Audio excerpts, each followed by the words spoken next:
Hello students, good morning. आज हम बात करेंगे अपनी क्लास में जो है विशेषण पर आधारित। और आज हम पढ़ेंगे पूरे विशेषण के चैप्टर को। इसमें जो जो टॉपिक आएंगे वो आपको एक एक करके यहाँ बताए जा रहे हैं। जैसे हम इसमें पढ़ेंगे, पहला विशेषण की परिभाषा और दूसरा विशेषण के भेद। स्टार्ट करते हैं पहले विशेषण की परिभाषा को। अब विशेषण कहते किसे हैं?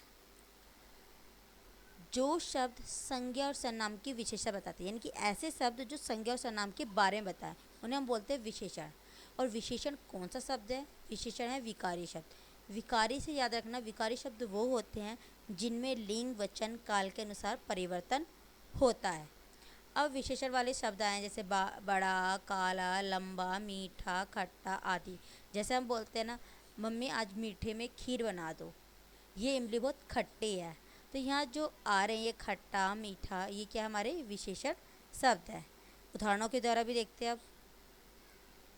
जैसे आसमान का रंग नीला है, यहाँ विशेषण क्या है? नीला, क्योंकि वो किसकी विशेषता बता रहा है? आसमान की।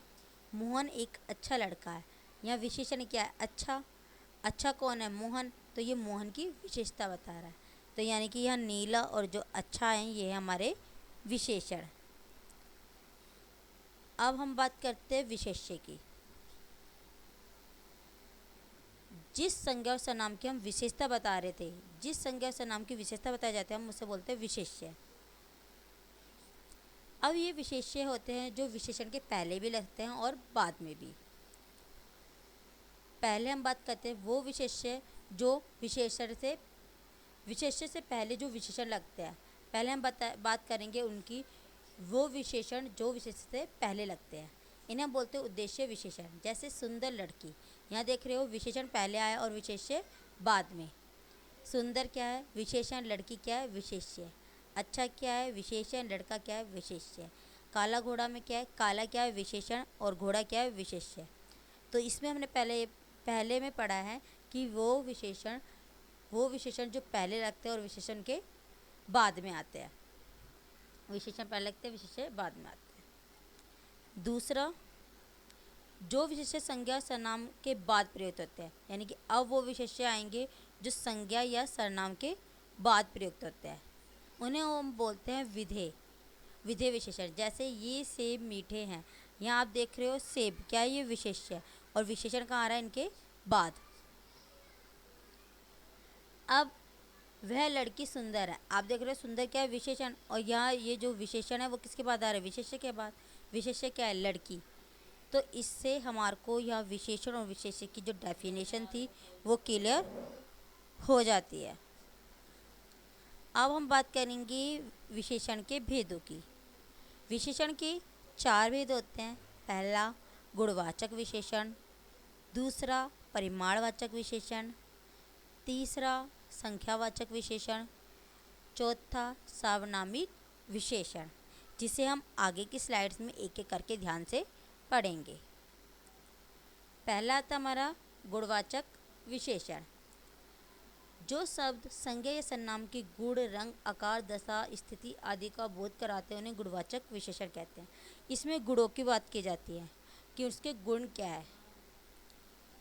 जैसे कालिदास विद्वान व्यक्ति थे, वह लंबा पेड़ है, उसने सफ़ेद कमीज पहनी है, मंजू का घर पुराना है, यह ताज़ा फल है। तो इसमें देख रहे हो ना, उनके गुणों को बताया जा रहा है, या उनका रंग बताया जा रहा है, या उनका आकार बताया जा रहा है। तो ये होते हैं गुणवाचक विशेषण। अब आता है परिमाणवाचक विशेषण। परिमाणवाचक से याद रखो, इसमें मात्रा की बात होती है, नाप या तोल की।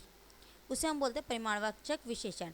जैसे 4 किलो दूध, 1 किलो घी, कम लोग, कुछ पानी, ये सारे आते हैं हमारे परिमाण में, क्योंकि यहाँ नाप तोल करके लिया जाता है ये चीज़ें। अब आते हैं परिमाणवाचक विशेषण के भेद। पहला है निश्चित परिमाणवाचक विशेषण, जहाँ पर वस्तु की नाप तोल का निश्चित ज्ञान होता है, यानी कि नाप तोल आपको निश्चित मात्रा में पता चल जाएगी, उसे बोलते हैं हम निश्चित परिमाणवाचक विशेषण। जैसे 5 लीटर घी, 10 किलो आलू, 2.25 मीटर कपड़ा। यहाँ आपको निश्चित मात्रा पता है कि आपको अगर बाहर जाना है यानी कि दुकान पे जाना है तो आपको कितना सामान लेके आना है। दूसरा है इसका अनिश्चित परिमाणवाचक विशेषण। अनिश्चित से याद रखो कि इसमें निश्चित मात्रा का ज्ञान नहीं होगा, नाप तोल निश्चित मात्रा में पता नहीं चलेगी। जैसे थोड़ा पानी, बहुत दूध, मेले में बहुत आदमी हैं, यानी कि आपको यहाँ निश्चित मात्रा का पता नहीं चल रहा है। तो ये आते हैं आपके परिमाणवाचक विशेषण के अनिश्चित परिमाणवाचक विशेषण में। अब आता है संख्यावाचक विशेषण। इसको याद रखो, संख्या से ही याद रखो, इसमें संख्या की बात की जाएगी। इसमें प्राणी, व्यक्ति, वस्तु की संख्या की विशेषता का पता चलेगा। जैसे मंदिर में 2 पुजारी हैं, यहाँ गिनती आ रही है 2। अभिषेक दौड़ में प्रथम आया, यहाँ भी गिनती आ रही है प्रथम, कि वो दौड़ में क्या आया, फर्स्ट आया। ये होते हैं हमारे संख्यावाचक विशेषण। संख्यावाचक विशेषण के भी 2 भेद होते हैं। पहला निश्चित संख्यावाचक विशेषण और दूसरा अनिश्चित संख्यावाचक विशेषण। निश्चित संख्यावाचक से याद रखो, इसमें आपको निश्चित संख्या का पता चलेगा, और अनिश्चित संख्यावाचक में याद रखो इसमें अनिश्चित यानी कि आपको संख्या का बोध नहीं होगा। जैसे निश्चित संख्यावाचक विशेषण में 2 पुस्तकें मेरे लिए ले आना, कि उसने बता दिया कि मेरे लिए जब जाओगे तो सिर्फ 2 पुस्तक लेके आना। मेरी कक्षा में 40 छात्र हैं। आप बताते हो ना, जैसे जब घर में बैठे रहते हैं तो अपने बहन भाइयों से बातें करते हो, कहते हैं मेरी क्लास में 40 बच्चे हैं, 50 बच्चे हैं। तो इसे बोलते हैं संख्यावाचक विशेषण, वो भी निश्चित। अनिश्चित संख्यावाचक विशेषण में यहाँ आपको निश्चित संख्या का पता नहीं चलेगा। जैसे अगर आप पार्क में हो तो आपके होगा यहाँ पर कुछ बच्चे कुछ बच्चे पार्क में खेल रहे हैं। आपने काउंट नहीं करे, बस अंदाज़ा लगा बता दे कुछ बच्चे पार्क में खेल रहे हैं, थोड़ा सा खाना ले आओ, तो यहाँ भी आपको संख्या का पता नहीं चल रहा है। इसे बोलते हैं अनिश्चित संख्यावाचक विशेषण। अब आता है सार्वनामिक विशेषण। सार्वनामिक से ही याद रखो, यहाँ सर्वनाम की बात की जा रही है। जो सर्वनाम पहले लगकर संज्ञा की विशेषता की तरफ संकेत करे, यानी कि जो सर्वनाम संज्ञा से पहले ही लगकर उसकी विशेषता की ओर संकेत करे, उन्हें बोलते हैं सार्वनामिक विशेषण। इसमें जो ध्यान देने वाली बात है वो ये है कि इसमें पुरुषवाचक सर्वनाम और निजवाचक सर्वनाम नहीं लिए जाते। जैसे मेरी पुस्तक, यह मेरी क्या है, सर्वनाम है जो किसका काम कर रही है, विशेषण का काम कर रही है। पुस्तक क्या है, संज्ञा है जो किसका काम कर रही है, विशेष्य का काम कर रही है। तो यहाँ मेरी क्या है, विशेषण है जो पुस्तक की विशेषता बता रही है, तो इसे बोलते हैं हम सार्वनामिक विशेषण। इसी तरीके से वह बालक, वह पुस्तक, वह आदमी, वह लड़की, ये सारे कौन से हैं, सार्वनामिक विशेषण हैं। अब आता है विशेषण की अवस्था। अभी तक हमने बात करी उनके गुणों को जाना, उनके दोषों को जाना। जब हमको किसी भी चीज़ की विशेषता पता चल जाती है, उसके गुण पता चल जाते हैं, दोष पता चल जाते हैं, तो हमारी आदत क्या है, ये इंसान में खासकर होता है कि वो उनकी तुलना करने लगता है। हमको उसके कम ज़्यादा होने का पता चलता है कि अगर इसके अंदर गुण है तो कितने ज़्यादा हैं या इसके अंदर कितनी कमियां हैं, हम उसकी तुलना करने लग जाते हैं। जब हम तुलना करते हैं, इस अवस्था को बोलते हैं हम विशेषण की अवस्था। विशेषण की 3 अवस्थाएं होती है। पहली मूलावस्था, दूसरी उत्तरावस्था और तीसरी उत्तमावस्था।